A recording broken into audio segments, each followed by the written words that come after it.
You ask Tiger to solve. This deals with linear equations with one unknown. The final result is x equals -1. Let's solve it step by step. Group all x terms on the left side of the equation.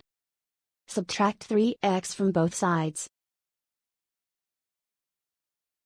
Group like terms. Simplify the arithmetic.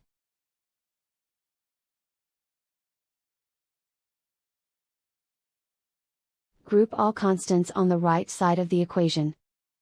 Subtract 1 from both sides. Simplify the arithmetic.